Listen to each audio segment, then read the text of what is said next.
Virtual Summit 2026. Hi, good day to you, because I know you're on the other side of the world, and good morning to those who are on this side of the world, at least in the North American area. Good day to I y'all. think your voice is too low. Can you please talk a bit louder? Can you can you hear me? Yes, now I can hear you. So thank you All so much right. sir, for joining this Day 3 Virtual Summit 2026. So before you start your presentation, I would like to introduce you to the audience. So welcome on stage Danley McIntosh. He is the sought-after speaker, strategist, and pioneer of holistic leadership dedicated to humanizing the workplace. Through Renew IQ Consulting, he empowers leaders to build cultures of trust, psychological safety, and resilience while navigating change and complexity. Combining expertise in engineering, theology, emotional intelligence, and cultural intelligence, Denley inspires organizations to create inclusive environments where people are valued, empowered, and able to thrive. So yes, that is the great introduction of Delhi. So the stage is all yours, Delhi Miklat. Yeah. Thank you, Melinda. Is my presentation up? Because I can't see it. All right. Yes, we can see. All right. So give me a moment. Now I'm trying to collapse some of these things in front of me. Very good. So thank you for the warm introduction.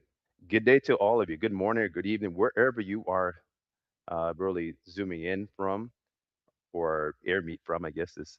Again, my name is Danley McIntosh here. And yeah, you see a little bit about my career. Sometimes for different styles of learners. So there's the visual portion. My entire career has been, about building things, right? This is about the resilient architect. So we're about building things, not just systems, but people, communities, and cultures. All right. So over 15 years across whether it be public, private, not for profit sectors, I've been helping leaders navigate, that's right, talking to all of you, navigate the pressure, build belonging, and grow in environments that often feel so overwhelming. Right? I know that some of you, maybe I'm not talking to the people in the room. I'm talking to the people outside of this room, right? Outside of this conference. Because you know what I'm talking about. Sometimes things feel so overwhelming and we don't know what to do with ourselves, right? And so this calling of me has led to many, many things from winning a prestigious government award for being a top notch public servant, because that's where my heart is, a top notch public servant, to building a community, finding my own organization that's focused on building people like yourselves, entrepreneurs, people who have a heart to service, building them up in a community that's not about us, not about it's not about me, it's about us, building everyone up together. As I said, a rising tide raises all ships. So my work is always centered on one truth: people don't grow in pressure alone; they grow in supported pr- pressure. Let me say that again: people don't grow in pressure alone. Like our speaker before talked about, or a few speakers talked about doing life in community, doing the things that you love, not by yourself. People don't grow in pressure alone, they grow in supported pressure. And my background in electrical engineering, I have a common denominator with the speaker before me. Electrical engineering, theology, and project management gives me a unique lens. I understand both the circuitry of systems, whether it be physical or non-physical or metaphysical, so to speak. The circuitry of systems and circuitry of human beings. That's the foundation of our resilient architect. So I just wanted to get you knowing that. And one of the things that I prime to do here, and I know sometimes our time is really short and limited. I do hope that we can continue on this conversation journey afterward, is that I provide master session leadership. I train leaders to operate under that pressure and without losing clarity, confidence, or creativity. That is so key. We assess, we train, we simulate, we certify. because resilience isn't a theory, it's practice. And so in this conversation and presentation I'll be doing, we're going to be focusing on three A's that are built in every step. Yes, every step. It'd be autonomy, call the shots; agency, call the step; aspiration, call the story. Let me say that again. Autonomy, you call the shots. That speaks about your own sort of governance, how you govern yourself. Agency, call the steps. That speaks about your empowerment. Our speaker talked about this idea of divine grace, right? That's what we're talking about. Whether you're looking from a metaphysical, spiritual lens or just a day to day nuts and bolts, it is about this empowerment. You call the shots. You can do that. You can build this ship. And aspiration, call the story, right? You want to call the story, the narrative.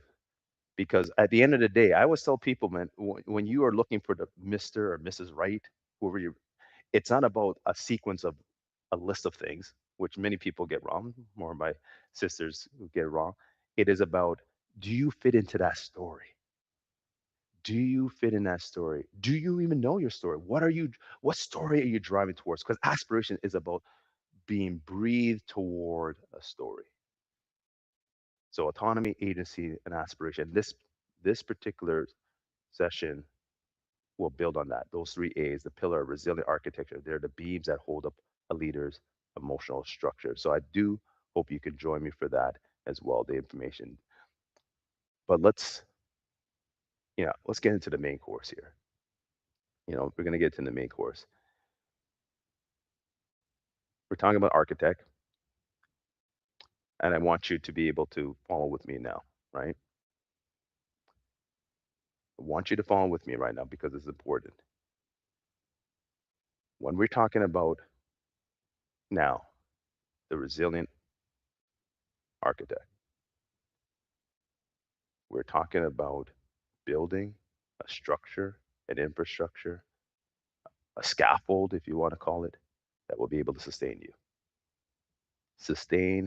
you through the blusters of a terrible boss, right? Who just constantly seem to be berating you, getting on you, right? We want to sustain you when the ground is shaking, the earthquake of organizational change. You know that. How unearthing, how it feels like you don't know what you're standing on. We want to be able to have the scaffold in place for the bluster. We want to have it in place for the earthquakes. We want to have it for the fires, right?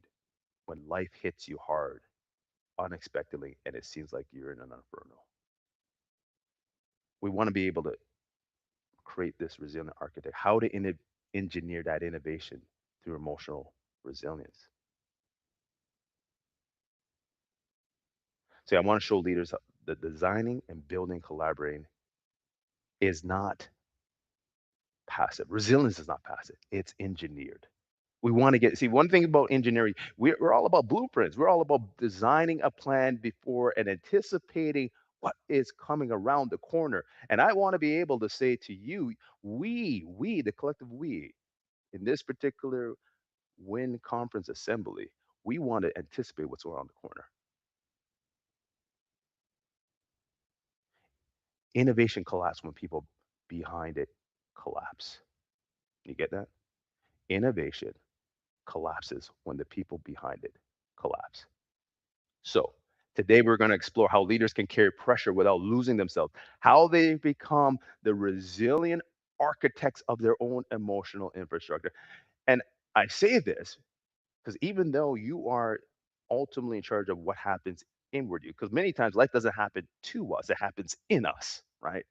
It's not so much this is a cause and effect, it's how we internally process these things inside of us that really creates the effect.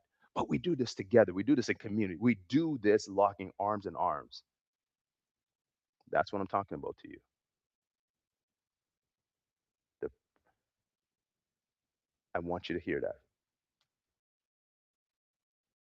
So when we talk about the pressures, the cracks in our infrastructure, the cracks in our architecture, the pressure, ooh, the pressure. I remember this speaker, one of our conferences we did in Miami, and Melinda could attest. There was a gentleman that came and he talked about the pressure, the pressure, and that stuck with me because it's the pressure that makes us want to crumble. And from that talk in Miami, and remembering what he said, it always resonated. And how do we stand up from the pressure? The expectation to always be reachable. Ladies, you always know that. Women, you know that. Men don't have that sort of expectation. It seems like we're actually applauded if we cut people off and uh, be to our own sin. But you seem not to have that luxury.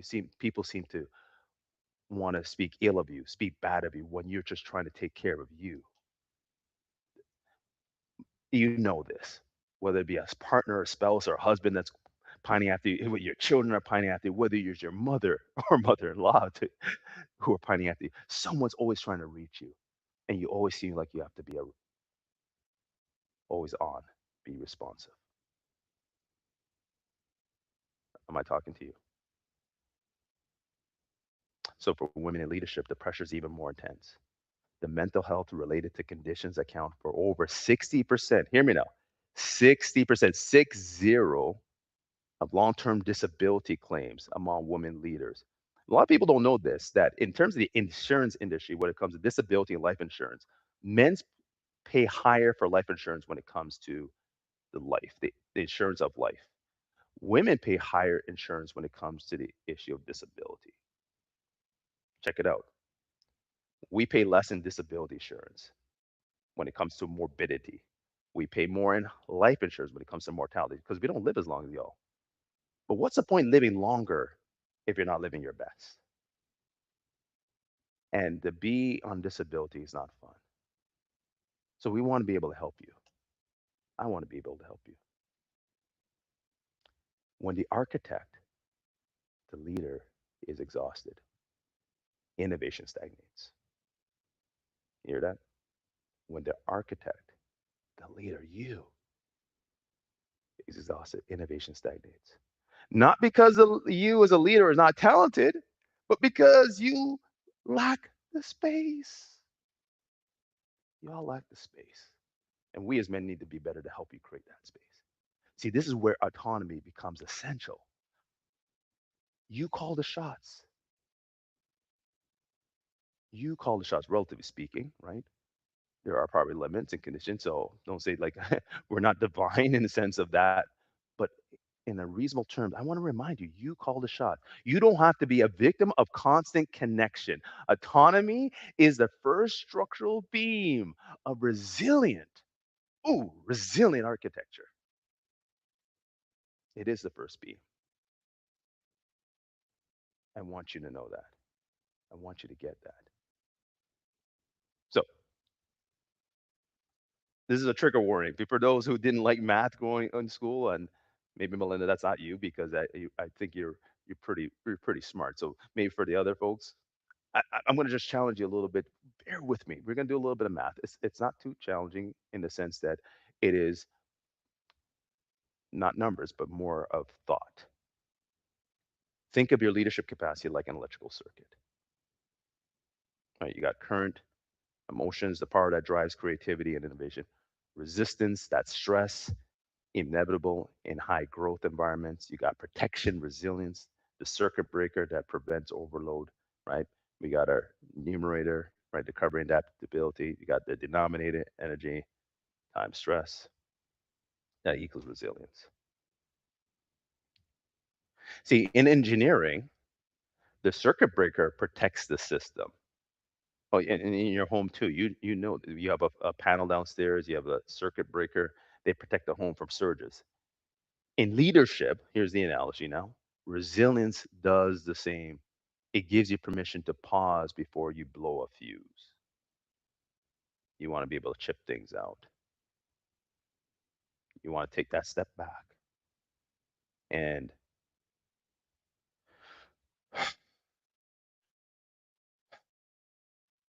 take some deep breaths. And our speaker talked about spirituality.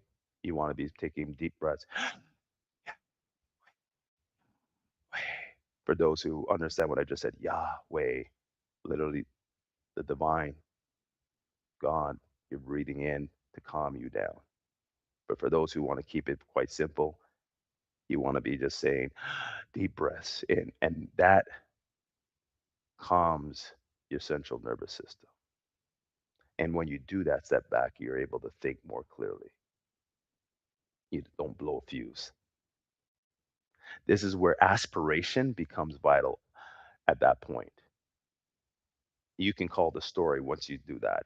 You don't have to be a nobody or just a number. Aspiration is the architectural visual, the blueprint that guides you.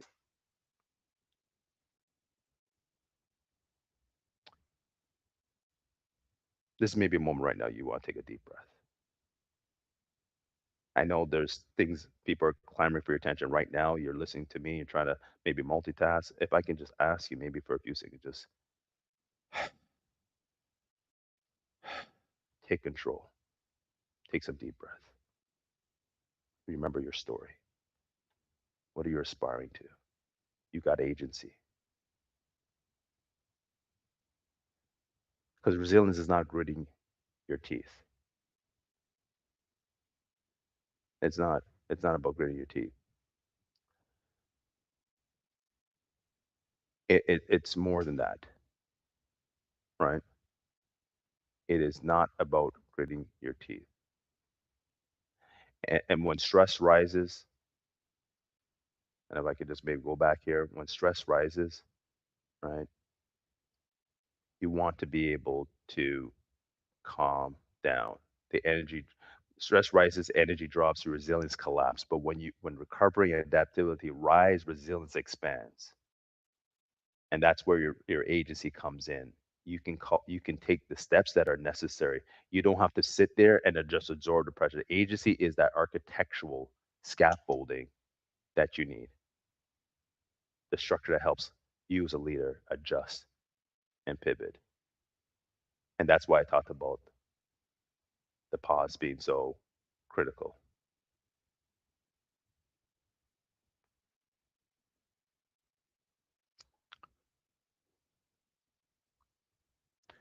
So you have that current, you have that resistance, you have that protection.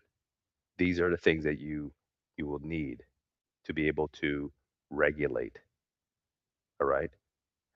Uh, in terms of your architecture, the pause is that circuit breaker in action.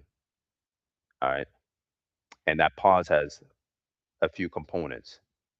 You want to acknowledge, right? You want to kind of notice that the surge, that stress that's coming in. You got to pay attention. That's important.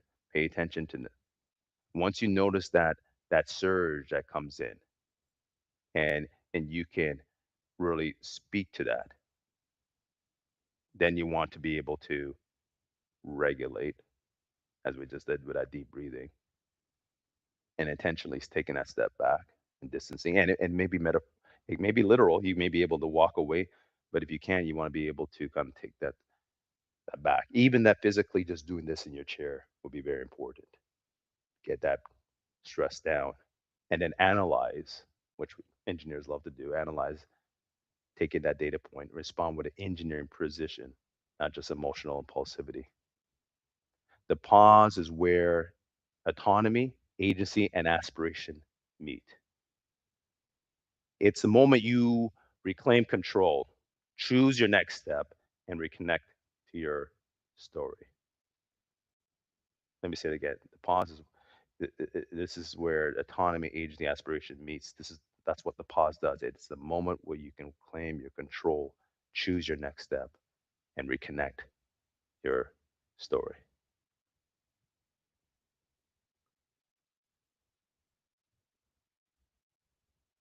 That's why it's important to be able to do these things, to be able to acknowledge, be able to regulate, be able to analyze. Because at the end of the day, we have to be not only looking after our teams, looking after our organization, looking at company, but we got to really look after ourselves. You're constantly scanning. That's stress. Be able to think about the numbers, be able to think about HR, all of those things, whether you like it, those are micro stresses that are happening. They're not necessarily bad, but it's just data. It's data points that your body's taking in, your subconscious taking in. But after a particular threshold, it's going to be too much. And you have to be able to know that. You have to be able to regulate that and be able to think through how I'm going to go forward. How do I go forward, Denley? You said a whole lot. You think you're the expert here? Well, I didn't say I'm the expert, but Belinda and teams think I'm the expert, so I'm here. I'm going to maybe say some things that you can do.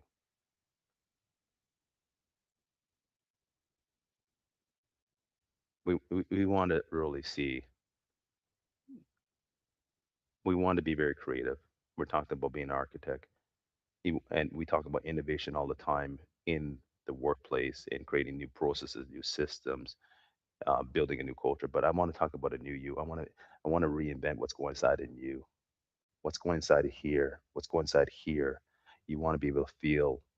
So when resilience is present, innovation becomes a natural output, right? When you are acknowledging, regulating, analyzing, what happens to you as an outcome is psychological safety. When you feel secure as a leader, your team picks that up. And I'm not just being um, just mystical here. People actually can pick up your heart rate because you send those signals to those around you that you are sending safety to them. They read your eyes, they read your cheeks, they read your lips, they read your eyebrow, they feel your heart. And when you're stressed, you send electromagnetic fields to the team environment and they feel like something's off with her, something's off with him. But when you are regulating and you are doing what you need to do, the hard work inside, you start to bring your team down to a calm. You notice people running to you for with their issues because you're a calming influence. They know when they leave, they feel safe. And you bring that adaptive capacity. Leaders, one of the things that you'll do as an output when you practice these things, practice that the deep breath and the regulating and the analyzing, taking a step forward, you're going to have this adaptive capacity. People are able to come to you, right? I said that, but you're able to shift. I was watching the World Cup and I was watching Shakira and she was kind of moving, right? Moving the group, moving with the music. You're going to move with the music of life. And I'm not a great dancer by any stretch of the imagination. My wife can attest. But you want to be able to shift and be adaptive. Are able to pivot. They're able to move their hips. They're able to go with the flow instead of being burnt out. You dance with it. And then you get that creative clarity. The brain shifts from survival mode to innovation mode. And when people have autonomy, when people have agency, when people have aspiration, they just don't cope with pressure. Mm-mm-mm-mm-mm. They just don't cope with pressure. They create it from within it. And that's resilience. That's a resilient architecture.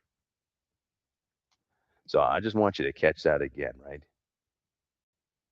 I want you to catch this equation again, right? Remember this: recovery, adaptability, right? That's your numerator. You want to build that up because the energy and the stress, they will suck you dry.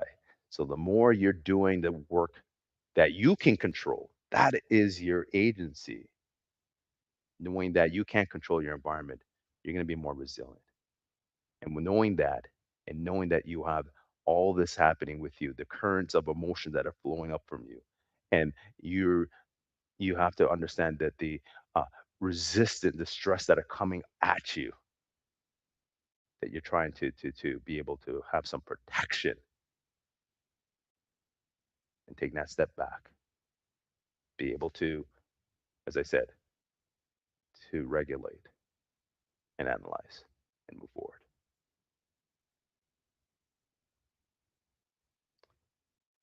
I want to say finally, and I have here, this is a women's conference. I'm thankful for being invited again. I think this may be my third time around, maybe Belinda, that I'm doing this, and I guess I'm doing something right. But I'm here to really support you, especially women. If you're women of color, I want let's talk because we can't do this journey alone. And this is a community that you can build. that relationship. I remember when I was in the conference in Miami, seeing the women kind of banding together, locking arms, and creating. It's great, and that's really speaks to the resilience. Emerging leaders walking forward together, supported and empowered. See, resilience is their greatest design tool. It it's what allows them to call the shots, call the steps, call the story when you have that relationship. And when leaders reclaim their autonomy, like you, and reclaim your agency, like you, and when you have that aspiration, like you do, they just don't survive the pressure. No, baby, you don't. Girlfriend, you don't. They transform it. And that is the work of the resilient architect. And together we can change the world, one workplace at a time. And if I've spoken to you in any way, do reach out, connect with me, because I want to hear from you. And with that, I give back my presentation, my time to Melinda.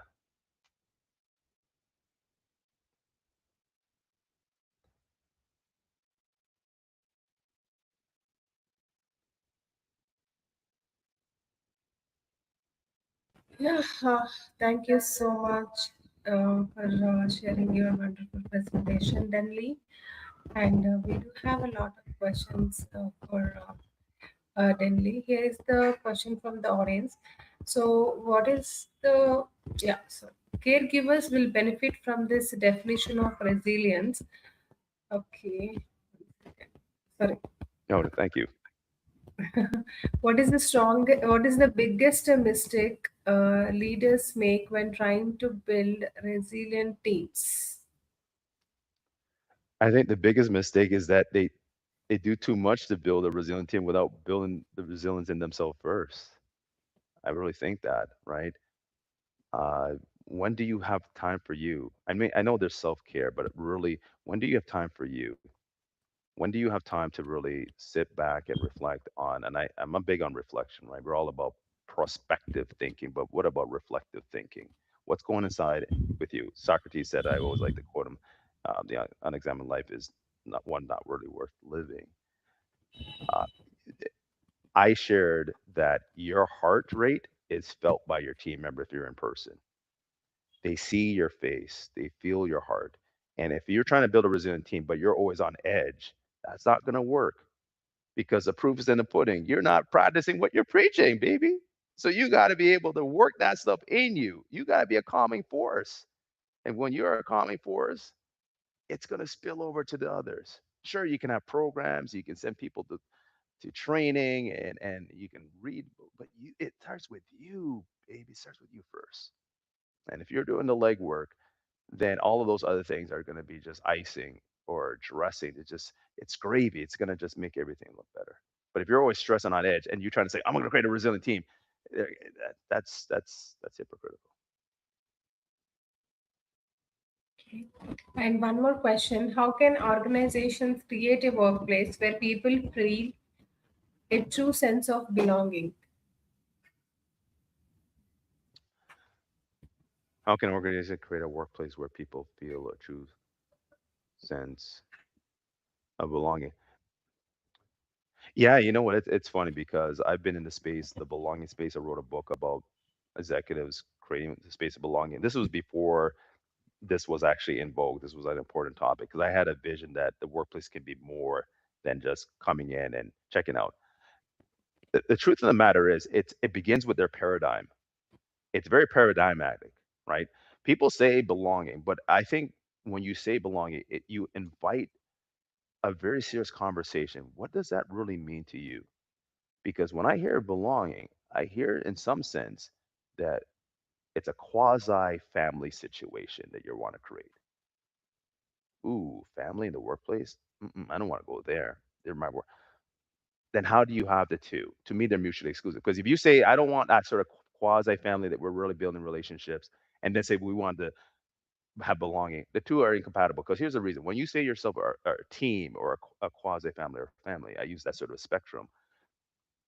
Families, by definition, says it's a space that you belong. You belong to that place. That place belongs to you. There's an affinity. There's a kinship, right? And the word kinship means of blood, right?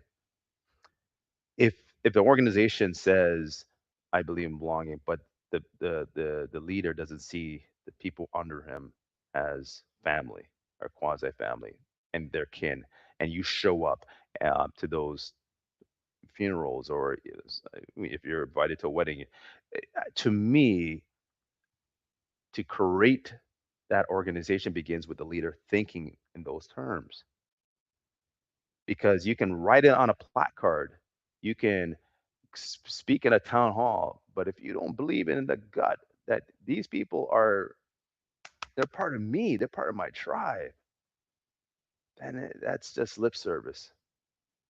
So I always tell people, I always, when I coach, I said to leaders, executives, said, you're looking to create whatever inclusion or belonging from programs, that is a dead end, because when the program stops, the inclusion stops. When the program finishes, the belonging ends.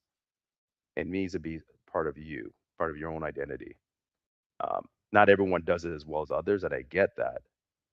But you at least have to have the baseline saying this is important to me. I see my organization as an extension of my family. I like to say my organization I built is a home away from home. And if we can think in those terms, I think it makes your workplace a better place to be. I hope I answered that question.